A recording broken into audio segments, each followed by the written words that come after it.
Olá, meu amigo, minha amiga, continuando aqui com o nosso estudo do Manual do Censo Agropecuário, que vai cair em diversas provas para você que está estudando aí para trabalhar no censo, seja como agente censitário, como recenseador. E hoje vamos falar sobre o endereço e também já dar uma prévia dos conceitos relacionados aos estabelecimentos agropecuários. Começando pelo endereço. O endereço que é? Com certeza todo mundo tem um endereço aí, mas a gente precisa definir o que compõe o endereço. O que é um logradouro, propriamente dito? O que é uma localidade, um complemento para fins de pesquisa do IBGE? Bom, vejamos aqui. O endereço é um texto que permite identificar de forma adequada uma unidade construída ou uma construção dentro de um município, seja ela uma casa, um prédio, um estabelecimento, etc. Para o IBGE, um registro deve sempre seguir o padrão de endereçamento do Cadastro Nacional de Endereço para Fins Estatísticos, o CNEF, ou CENEF, como alguns colegas do IBGE dizem, optando prioritariamente por registrar o endereço formal e, na sua ausência, utilizar referências localmente reconhecidas que permitam a individualização da unidade e a sua posterior localização. Esse é o objetivo principal do endereço, né?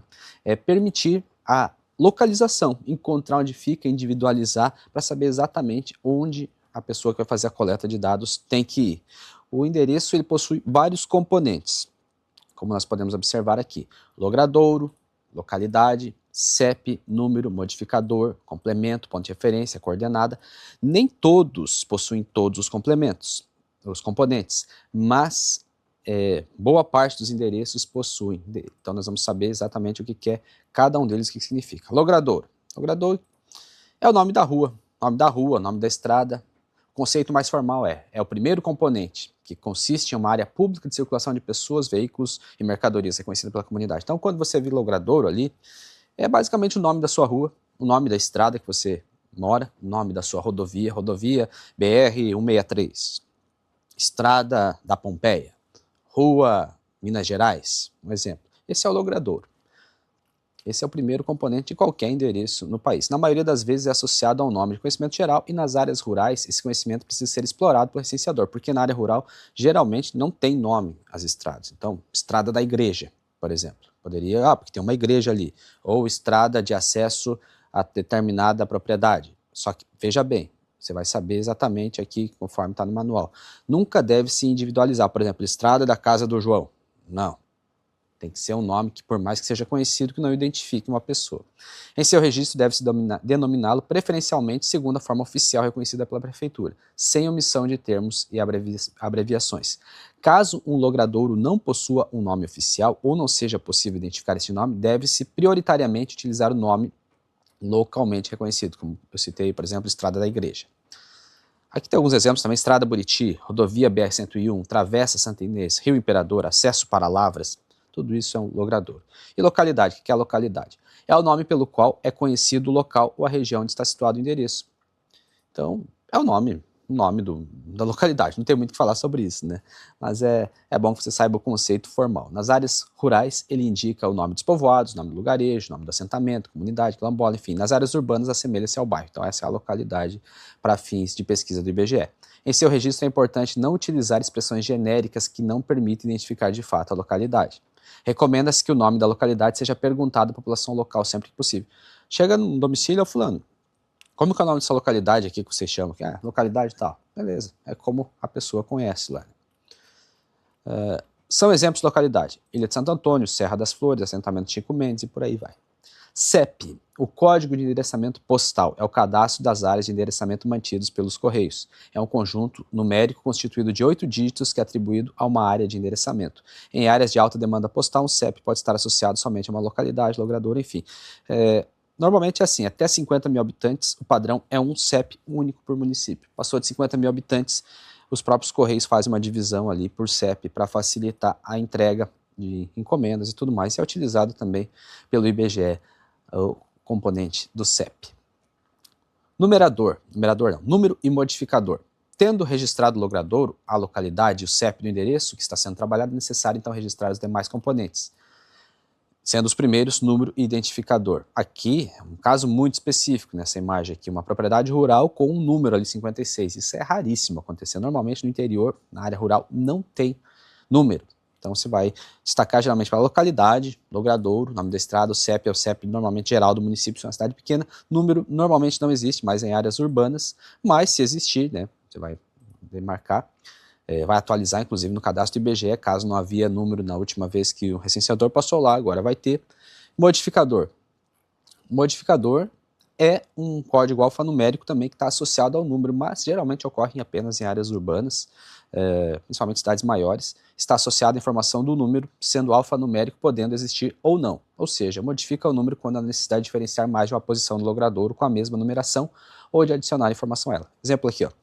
Estrada da Serrinha, 4573, o número B, porque tem, se tem o B é porque tem o A, né? Então o modificador é o B para diferenciar do A, que seria um outro domicílio. Complemento.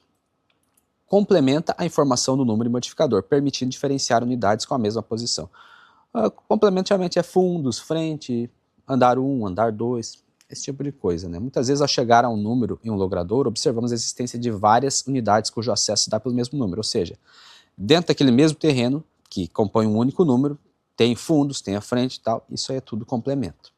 O complemento é utilizado para identificar cada uma nesses casos. Aqui o exemplo, rodovia BR-230 é o logradouro, 58 é o número, KM é o modificador e lote 9 é o complemento. Ponto de referência, isso aqui é muito utilizado em área rural.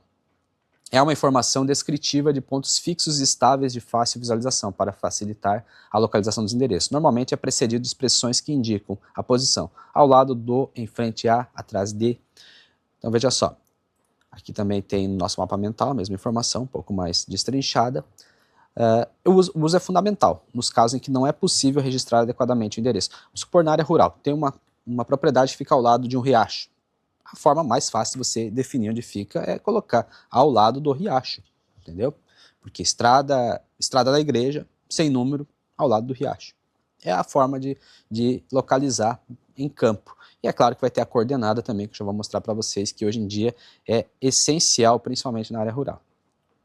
Apesar disso, o seu registro deve ser feito sempre que contribuir para a identificação e localização dos endereços, mas não deve ser utilizado de forma redundante e desnecessária. Exemplo, próxima caixa d'água após a porteira da fazenda, em direção à área urbana do município, primeira casa após a ponte. Não é permitido identificar pessoas nos componentes dos endereços. Isso fere o sigilo estatístico que o IBGE tem a obrigação de local de preservar. Por exemplo, legal de preservar. Como eu disse antes, você não pode identificar o nome de uma pessoa, por exemplo, ao lado da casa do João. Por mais que o João seja uma pessoa conhecida no lugar, não pode colocar o nome dele. Exceção seria se fosse uma granja, Granja do João, escrito lá grande para todo mundo saber, é o nome do estabelecimento comercial, aí sim, ao lado da Granja do João, aí dá. Mas o nome da casa da pessoa não pode, o nome do morador em si que não seja o estabelecimento comercial. Agora que você já conhece os componentes que formam o endereço, veja alguns exemplos para compreender melhor. Então aqui no manual tem alguns exemplos de cartinhas, lembra que você possa compreender o que é o número, o complemento, a localidade, logradouro. Normalmente o que se confunde muito é o complemento com ponto de referência, né? São coisas diferentes. Complemento geralmente tem relação com fundo, frente, porão, e ponto de referência geralmente tem relação com os estabelecimentos, os moradores vizinhos, os pontos de referência, propriamente dito, que tem ali perto. Coordenadas geográficas. Para que cada ponto da superfície da Terra possa ser localizado em um mapa, foi criado um sistema de linhas imaginárias chamado Sistema de Coordenadas Geográficas. Preste atenção porque isso aqui costuma cair em provas do IBGE.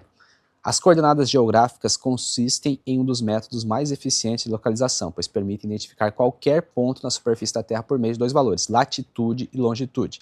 Tenha comigo o seguinte, latitude nessa posição vertical, longitude longitudinal, horizontal. Então isso aí já vai te ajudar bastante. Por quê? A latitude é o afastamento medido em graus da linha do Equador a um ponto qualquer da superfície terrestre. Ela vai de 0 a 90. Aqui tem esse desenho do mapa, aqui a linha do Equador. 0 a 90 graus para cima, a latitude, ou 0 a 90 graus para baixo. Sempre a latitude, ela vai ou para cima ou para baixo no globo. A longitude vai para os lados, leste a oeste, tendo como base o meridiano de Greenwich, na Inglaterra. Beleza? Tenha como base isso. Na grade de coordenadas, a latitude pode ser capturada pelo valor expresso na linha horizontal, que corta o ponto, já a longitude, o valor expresso na linha que corta o ponto na vertical. Mas tem como base isso que eu falei. Nessa posição, medindo o meridiano de Greenwich, Greenwich, em graus, à direita, a leste ou a oeste, é a longitude. E para cima e para baixo, a latitude, com base na linha do Equador. Então, um exemplo aqui, ó. Longitude 42 negativo, desse ponto aqui. O que significa? Que está 42 graus para cá, mais ou menos aqui assim. O negativo é para o lado nosso aqui do Brasil, positivo para o lado de lá, para o lado do Oriente. Mesma coisa para cima aqui, ó, positivo, negativo. Então, tudo que for para o sul e para o lado ocidental tende a ser negativo. Tudo que for para o norte e o lado oriental tende a ser positivo. Pelo menos essa foi a forma como eles definiram as coordenadas. Pode ser tanto menos 22, menos 42, como é o caso do Brasil, tudo negativo, né? Latitude negativa, longitude negativa, conforme eu expliquei aí, com base no meridiano de Greenwich e também na linha do Equador, como pode ser 22 graus, tantos minutos, tantos segundos ao sul, daí tem um Szinho, e 42 graus, 66 minutos, tantos segundos a oeste do meridiano de Greenwich. Então tem essas duas formas de informar as coordenadas. Parece meio confuso, mas tenha como base isso aqui, tá bom? Negativo, negativo, é esse quadrante aqui, ó, do Brasil. Positivo, positivo, o quadrante da Europa. Lembre-se sempre da questão do eurocentrismo, que a Europa sempre quer estar no positivo, enfim. Tenha como base isso que você vai entender a questão do negativo aqui no sul e o positivo no norte, e quanto mais à direita, mais a Europa, sempre positivo. América do Sul, sempre negativo. Nas áreas rurais, todas as capturas de coordenadas geográficas dos estabelecimentos devem ser realizadas manualmente. Para isso, o recenseador deve posicionar o DMC no local correto antes de permitir. Quando o recenseador pega o DMC, ele, antes de fazer a coleta da entrevista, ele vai capturar a coordenada. Ele clica ali, captura a coordenada automaticamente. Então, você já vai ter um pontinho para você se localizar quando estiver andando no mapa. No DMC você vai ver, é tipo um GPS, né? Você vai andando, quando você chega próximo daquela coordenada, você vai verificar ali o endereço, vai ter todos esses dados dos componentes, aí, complemento, ponto de referência, logrador e tudo mais, e você vai confirmar que é aquele ali que você vai fazer a pesquisa e vai capturar a coordenada, que normalmente vai ser nesse formato aqui, ó. Menos 22, menos 42 ou menos 23, dependendo da região do Brasil que você tiver, e varia mais ou menos nessa lógica. Como componente de endereço, as coordenadas geográficas capturadas devem ser representadas como ponto de acesso à unidade. Assim, o local de captura do ponto de coordenada é na entrada da identificação que representa a sede do estabelecimento, caso haja. Ou seja, vai fazer uma entrevista no estabelecimento agropecuário. O ideal é que você faça na sede da propriedade, na sede da fazenda, e capture a coordenada lá, não quando você está em casa, porque daí vai dar errado. Tem que ser exatamente no local que você vai fazer a entrevista. Esse procedimento é importante tanto para a visualização correta dos endereços no DMC, quanto para a qualificação das informações registradas no banco de dados do IBGE, que dependem da localização precisa dos endereços da superfície terrestre. Aqui coloquei também um resuminho de tudo que eu falei. Latitude 0,90 graus norte ao sul da linha do Equador e longitude leste a oeste do meridiano de Greenwich, 0 a 180 graus. E aqui um exemplo, na própria apostila do IBGE, das coordenadas. Quando você vai receber um setor e vai olhar a imagem, vai estar assim, vai estar cheio de pontinho amarelo, que é a coordenada, né? Coordenada do local, para que você saiba exatamente onde vai fazer a entrevista. Confiar exclusivamente no GPS ou deixar de utilizar o mapa em papel também são erros que devem ser evitados. A tecnologia auxilia o trabalho, mas a interpretação correta das informações depende do recenseador. Beleza? Então, sobre endereço, eram esses os componentes. Agora vamos falar sobre estabelecimento agropecuário, que é o foco principal da pesquisa do IBGE do censo, o estabelecimento agropecuário. Em cada setor censitário pode haver uma ou mais unidades recenseáveis. São essas unidades que terão suas informações coletadas pelo censo. Então você já sabe o que é um setor, já sabe o que é o censo agropecuário, agora vamos aos estabelecimentos propriamente ditos que serão feitas as coletas. Coloquei aqui um mapinha também para que vocês possam entender melhor. Vou deixar disponível também para os alunos da mentoria, como é de praxe, também as questões para que vocês possam treinar.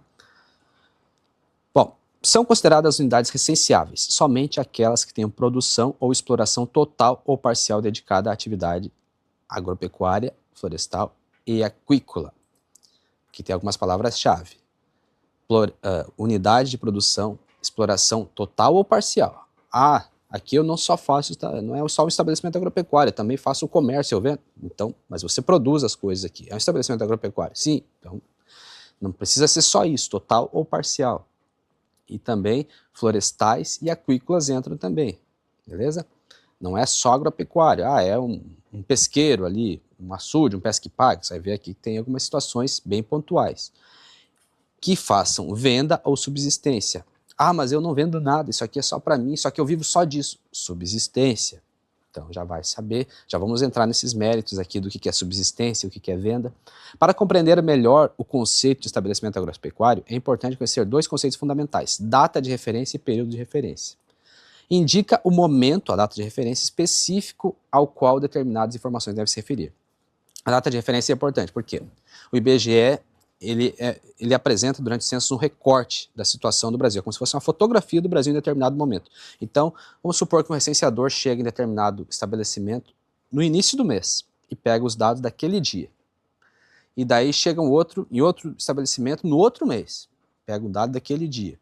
Não fica um retrato fiel do Brasil, porque já houve um espaço de tempo. Então, por isso que o IBGE utiliza a data de referência. Quando o recenseador vai a um domicílio, ele pergunta qual era a situação daquele estabelecimento em determinada data de referência. No caso do censo agropecuário, a data de referência é 31 de dezembro de 2025. Então, quando ele chegar no estabelecimento agropecuário, ele sempre vai perguntar para o proprietário, quanto o senhor produziu de tal coisa com base nessa data? Nessa data aqui, quanto tinha plantado? Quantos animais tinha nessa data? Entendeu? Então, vai ser um exercício de memória do produtor, mas é assim que funciona. E período de referência também todo o ano de 2025. Ou seja, as informações coletadas deverão considerar a situação existente na data de referência e os acontecimentos ocorridos ao longo do ano de 2025. Compreendidos esses conceitos, é possível avançar para a identificação das unidades que serão consideradas recenseáveis e não recenseáveis no 12º Censo Agro. Unidades recenseáveis. Apenas os estabelecimentos agropecuários serão recenseados. Portanto, outros tipos de estabelecimentos, como lojas, escolas, hospitais e igrejas, não fazem parte do universo de coleta do Censo Agro. Em cada setor pode haver uma ou mais unidades recenseáveis. São consideradas unidades recenseáveis somente aquelas que tenham produção, exploração total ou parcial dedicada à atividade agropecuária, florestal, aquícola, conforme eu informei aqui para vocês. São as informações referentes a essas unidades que devem ser coletadas pelo Censo Agro. Aqui tem algumas fotinhos também exemplificando que seriam estabelecimentos agropecuários. E o que é não recenseável?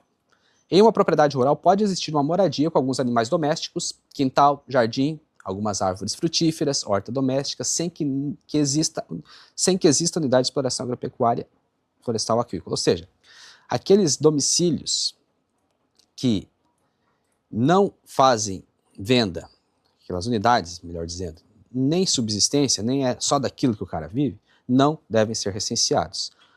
Locais onde se criam animais domésticos, criação de animais para fins científicos e médicos, hortos, postos zootécnicos, estações experimentais, hotéis fazenda, locais de lazer também não, conventos e igrejas, hospitais, asilos, orfanatos não, escolas profissionalizantes, patronatos não, prisões e reformatórios também não. Então, esses locais aqui, embora estejam em área rural, não devem ser recenseados, beleza?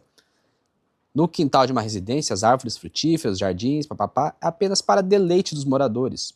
Mesmo que, de vez em quando eles utilizem meio que para subsistência, não é o foco deles, eles vivem de outra coisa, eles não vivem só daquilo, enfim. O importante é compreender esse conceito de subsistência, eu vou mostrar para vocês aqui, porque muita gente confunde isso.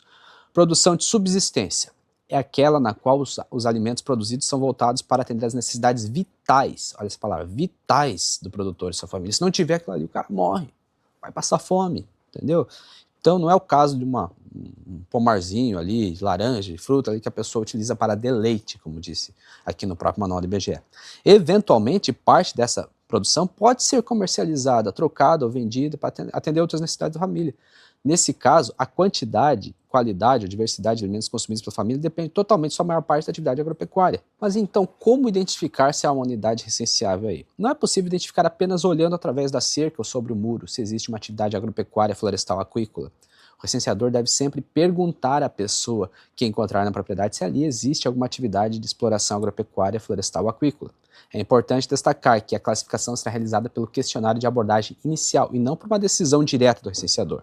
Somente dessa forma será possível definir se a propriedade é recenseável ou não. Se a propriedade rural possuir unidades recenseáveis, ela passa a ser considerada estabelecimento agropecuário. Nesse caso, o licenciador deve aplicar o questionário e coletar todas as informações sobre as atividades. Se a propriedade rural houver apenas produção para lazer ou passatempo, não deverá ser coletado. Somente depois de caracterizar a propriedade rural como um estabelecimento agropecuário é que devem ser registrados todos os efetivos de animais, todas as culturas, todos os produtos coletados e extraídos e tudo mais que nele for produzido. Essas informações devem ter finalidade de venda ou subsistência. Então, basicamente, você vai perguntar o seguinte: existe produção ou exploração agropecuária, florestal, aquícola na propriedade? Sim. A produção é exclusivamente para lazer, passatempo ou deleite dos moradores? Sim. Então não é recenseável. Nós vendemos, nós trocamos, ainda que uma parte, nós comercializamos, então é recenseável. Preste atenção. Novamente aqui, tem algumas ilustrações sobre o que é recenseável e o que não é. Eu já coloquei para vocês aqui entenderem. E também, algo importante vocês saberem é que estabelecimento agropecuário é toda a unidade de produção, exploração dedicada total ou parcialmente a atividades agropecuárias, florestais e aquícolas. Vou falar várias vezes isso aqui para vocês terem certeza. E gravarem na cabeça. Independente do quê? Do tamanho, da forma jurídica, da localização, se é rural, urbana ou do valor da produção. Então não interessa se aquele estabelecimento é na área rural ou é na área urbana. Ele produz e se dedica total ou parcialmente a atividades agropecuárias, é recenseado. A forma jurídica, é um produtor só, é uma empresa? Não interessa, é recenseado. Mas é na cidade? Não interessa, se ele faz jus a isso aqui, é recenseado.